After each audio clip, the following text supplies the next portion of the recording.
नमस्कार. महाराष्ट्रातील माझ्या सर्व अभियोग्यताधारक बंधू आणि भगिनींनो, सर्वांना श्री स्वामी समर्थ. पवित्र पोर्टल शिक्षक भरती 2025-26 स्टेट परीक्षा 3 संदर्भात विथ इंटरव्ह्यू प्रकारामध्ये नक्की कोणत्या प्रकारची कार्यपद्धती करणं आवश्यक आहे, एकंदरीत शासनाची जी नवीन पत्रकं आहे, नवीन नियमावली आहे, नक्की त्या संदर्भात नक्की महत्त्वाचे मुद्दे काय आहेत या संदर्भात विचारणा अभियोग्यताधारकांनी केली असता त्यांच्यासाठी महत्त्वाचा व्हिडिओ, जो की त्यांच्या संपूर्ण मुलाखतीसाठी खूप महत्त्वाचा असणार आहे. एकंदरीत आपण या ठिकाणी जर पाहिलं तर पवित्र पोर्टलमार्फत शिक्षक पदभरतीचा मुलाखतीसह हा प्रकार निवडणाऱ्या शैक्षणिक संस्थांनी उमेदवारांची निवड करण्यासाठी अनुसरावयाची मानक कार्यपद्धती प्रत्येक उमेदवाराला त्याच पद्धतीने संस्थेला खूप महत्त्वाचं आहे माहीत करून घेणं.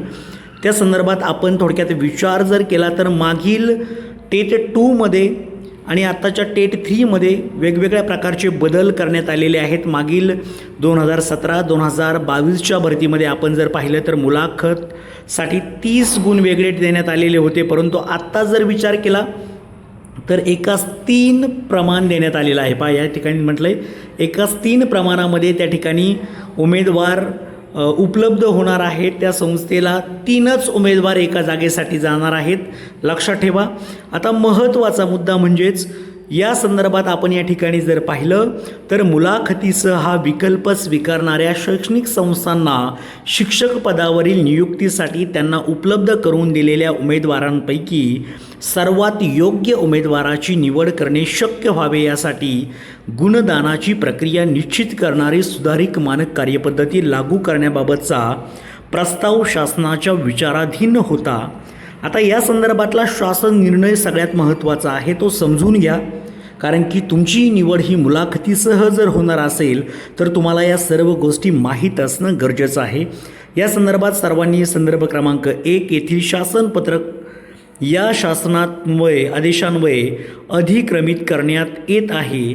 अधिक पारदर्शकपणे उच्च गुणवत्ताधारक उमेदवाराची शिक्षक पदावर निवड व नियुक्ती करता यावी व एकूणच शिक्षक पदभरती प्रक्रियेची विश्वासार्हता वाढावी यासाठी मुलाखतीसह हा शिक्षक पदभरतीचा विकल्प स्वीकारणाऱ्या शैक्षणिक संस्थांनी त्यांना उपलब्ध करून देण्यात आलेल्या उमेदवारांपैकी सर्वाधिक योग्य उमेदवाराची निवड करण्यासाठी या शासन निर्णयासोबत जोडलेल्या परिशिष्टाप्रमाणे गुणांकन प्रक्रिया अवलंबिणे आवश्यक राहील.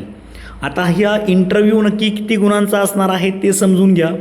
सुधारित गुणांकन प्रक्रियेनुसार एकूण 100 गुणांपैकी सर्वाधिक गुण प्राप्त करणाऱ्या उमेदवाराची निवड करून त्यास नियुक्ती देणे क्रमप्राप्त राहील. 100 गुणांचा तुमचा इंटरव्ह्यू आहे, त्यामध्ये वेगवेगळ्या प्रकारचे टप्पे करण्यात आलेले आहेत. त्या 100पैकी ज्याचे गुण जास्त त्याची निवड होणे आवश्यक आहे. दुसरा महत्त्वाचा मुद्दा, पुढचा मुद्दा जो आहे तिसरा महत्त्वाचा मुद्दा, उमेदवारांना समसमान गुण प्राप्त असतील अशा परिस्थितीत ज्या उमेदवाराचे वय अधिक आहे अशा उमेदवारांची निवड करून त्यास नियुक्ती देणे क्रमप्राप्त राहील.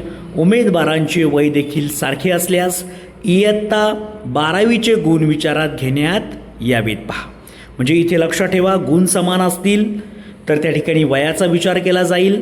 वय समान असेल तर त्या ठिकाणी 12वीचे गुण कोणाचे जास्त आहेत त्यानुसार नियुक्ती करण्यात येईल. हा मुद्दा लक्षात ठेवा. 4 नंबरचा मुद्दा, संबंधित शिक्षणाधिकारी शिक्षण उपसंचालक यांनी संबंधित संस्थेत उपलब्ध करून देण्यात आलेल्या सर्व उमेदवारांचे विहित प्रकारे गुणांकन झाले आहे किंवा कसे याची खातरजमा करूनच उमेदवाराच्या निवडीस व नियुक्तीस प्राधान्य द्यावी. पहा, म्हणजे त्या ठिकाणी शिक्षण उपसंचालक माध्यमिकसाठी आहेत, संबंधित शिक्षणाधिकारी आपण जर पाहिले तर प्राथमिकसाठी आपण विचार करतो, तर त्यांनी खातरजमा करूनच उमेदवाराची निवड करायची आहे. शिक्षक अभियोग्यता व बुद्धिमत्ता चाचणी 2025 या परीक्षेतील व यापुढे होणाऱ्या अशा परीक्षेतील गुणांच्या आधारे शिक्षक पदभरतीसाठी प्रस्तावांतर्गत गुणांकन प्रक्रिया लागू राहील. सदर शासन निर्णय महाराष्ट्र शासनाच्या महाराष्ट्र.gov.in या संकेतस्थळावर उपलब्ध आहे. आता हे 100 गुणांची विभागणी कशी केली जाते या संदर्भातला पुढचा महत्त्वाचा GR जो तुमच्या समोर ऑलरेडी मी ठेवलेला आहे, परंतु तुमच्यासाठी त्याची माहिती असणं गरजेचं आहे.